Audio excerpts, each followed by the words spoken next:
let's go to you, Speaker Gingrich.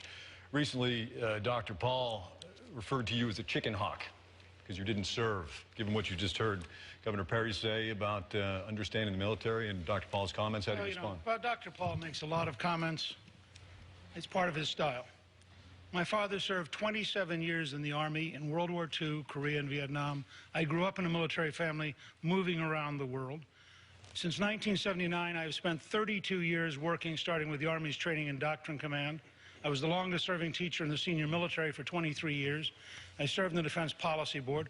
But let me say something about veterans, because as an Army brat whose family was deeply engaged, I feel for veterans. We had a great meeting today in Wolfboro with veterans, and I made a commitment in New Hampshire that we would reopen the hospital in Manchester. We would develop a new clinic in the North Country using telecommunications, and we would provide a system where veterans could go to their local doctor or their local hospital. The idea that a veteran in the North Country in midwinter has to go all the way to Boston is absolutely, totally, fundamentally wrong. And I would say, as an Army brat who watched his mother, his sisters, and his father for 27 years, I have a pretty good sense of what military families and veterans families need. Congressman Paul, would you say that again? Would you use that phrase again?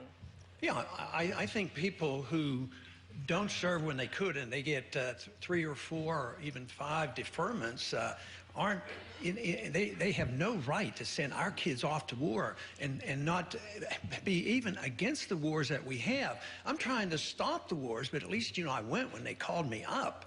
But, you know, the veterans problem is a big one. We have hundreds of thousands coming back from these wars that were undeclared, they were unnecessary, they haven't been won, they're unwinnable. We have hundreds of thousands looking for care. And we have an epidemic of suicide coming back. And so many have, I mean, if you add up all the contractors and all the wars going on in Afghanistan and in Iraq, we've lost 8,500 Americans and severe injuries over 40,000. And these are undeclared wars. So Rick keeps saying you don't want this libertarian stuff, but what I'm talking about, I don't bring up the word, you do, but I talk about the Constitution. The Constitution has rules, and I don't like it when we send our kids off to fight these wars, and when those individuals didn't go themselves, and then come up and when they're asked, they say, oh, I don't think one person could have made a difference. I have a pet peeve that annoys me to a great deal, because when I see these young men coming back, my heart weeps for them. Speaker Gingrich.